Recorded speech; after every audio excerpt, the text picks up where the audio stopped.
हिंदू हृदय सम्राट शिवसेना प्रमुख श्रद्धेय बाळासाहेब ठाकरे यांच्या विचारावर चालणारे एकनाथराव शिंदेजी यांच्या पक्षाला शिवसेनेचं नाव आणि धनुष्यबाण हे चिन्ह मिळालंय ही खरोखर अतिशय आनंदाची गोष्ट आहे। मी एकनाथराव शिंदे साहेबांचं मनापासून अभिनंदन करतो। आम्ही पहिल्या दिवशीपासून सांगत होतो की खरी शिवसेना हीच आहे, कारण शिवसेना ही विचारांची शिवसेना आहे।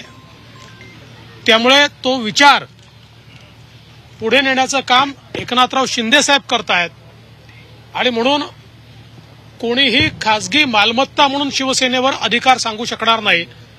शिवसैनिक आणि शिवसेनेचा विचार, बाळासाहेबांचा विचार ज्यांच्याकडे आहे तीच खरी शिवसेना ठरणार आहे, हे आम्ही पहिल्या दिवशीपासून सांगत होतो। आज या ठिकाणी जो काही निर्णय निवडणूक आयोगाने दिला आहे त्यामुळे या गोष्टीवर शिक्कामोर्तब झालेला आहे। तसंही आम्हाला याचा विश्वास होता, शिंदेजींना देखील याचा पूर्ण आत्मविश्वास होता। याचं कारण यापूर्वीच्या सगळ्या निर्णयांमध्ये इलेक्शन कमिशनने जेव्हा वेगवेगळ्या पक्षांमध्ये अशी परिस्थिती आली त्यावेळी अशाच प्रकारचा निर्णय दिलेला आहे आणि विशेषतः आमदार खासदार यांची संख्या लक्षात घेऊनच निर्णय झालेले आहेत। याचं कारण एखाद्या पक्षाचं रिकॉग्निशन त्या पक्षाला मिळालेल्या वोट संख्येच्या आधारावर असतं आणि ती वोट संख्या किंवा तो वोट पर्सेंटेज आमदार खासदार यांच्या माध्यमातून ठरत असतं।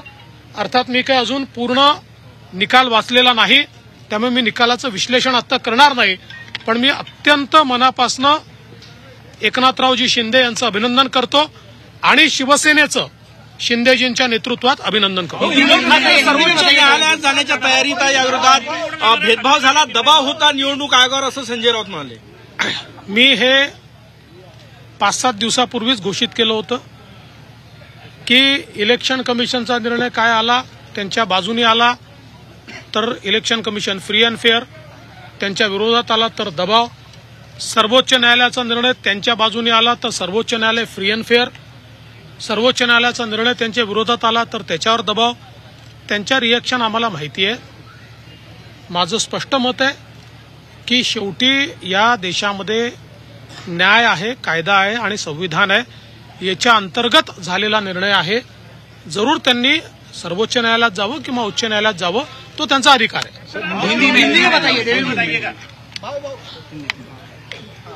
हिंदू हृदय सम्राट शिवसेना प्रमुख बाळासाहेब ठाकरे जी के विचारों पर चलने वाली शिवसेना, यानी मुख्यमंत्री एकनाथ जी शिंदे, इनकी शिवसेना को शिवसेना का चिन्ह धनुष्यबाण और शिवसेना का नाम मिला है। अब ओरिजिनल शिवसेना ये एकनाथ शिंदे जी की शिवसेना बनी है। मैं एकनाथ शिंदे जी का बहुत बहुत अभिनंदन करता हूं। हम लोग पहले दिन से इस बारे में कॉन्फिडेंट थे, क्योंकि इलेक्शन कमीशन के अलग अलग पार्टियों के बारे में इसके पहले के अगर आप निर्णय देखेंगे तो इसी प्रकार के निर्णय उन्होंने दिए हैं। इसलिए मुझे ऐसा लगता है कि हमें जो विश्वास था, आज उस विश्वास को पूरे तरीके से बल मिला है और असली शिवसेना, बाळासाहेब के विचारों पर चलने वाली शिवसेना, ये एकनाथ शिंदे जी की ही है। ये आरोप लगाया जा रहा है कि जिसकी उम्मीद थी वही हुआ, शिवसेना की तरफ से ऐसा वक्तव्य आ रहा है। देखिए, इससे अलग वक्तव्य वो दे ही नहीं सकते। उनके दोनों प्रकार के वक्तव्य टाइप करके रखे हुए थे। अगर उनके पक्ष में निर्णय आता तो उनका वक्तव्य था कि इलेक्शन कमीशन ने बहुत सही काम किया है, फ्री एंड फेयर काम किया है, और दूसरा उन्होंने टाइप करके रखा था कि उनके विरोध में आएगा तो इलेक्शन कमीशन दबाव में है। वो उनकी स्क्रिप्ट पर चल रहे हैं, लेकिन इलेक्शन कमीशन हो या सुप्रीम कोर्ट हो, ये कानून से चलता है, ये न्याय से चलता है, ये संविधान से चलता है। मंत्रिमंडळ विस्ताराचा मार्ग मोकळा झाला या संदर्भात मुख्यमंत्री सांगू शकतात, तो मुख्यमंत्र्यांचा अधिकार असतो। इसी तरीके से चुनाव आयोग दे सकता है, जो जब आप लोगों ने सरकार का गठन किया था उस समय थी ऐसी उम्मीद?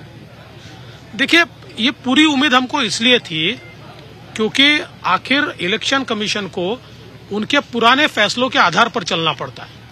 और इससे पहले अलग अलग पार्टियों में जब विभाजन हुआ तो इलेक्शन कमीशन ने इसी प्रकार का फैसला किया है और अलग अलग इलेक्शन कमिश्नर से इसी प्रकार का फैसला किया है।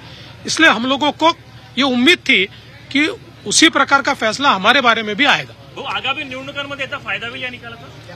100% फायदा होईल, कारण आतापर्यंत एक संभ्रम होता की खरी शिवसेना कोणाची, आणि म्हणून अनेक लोक विशेषतः अनेक शिवसैनिक हे कुंपणावर होते आणि वाट बघत होते खरी शिवसेना कोणती।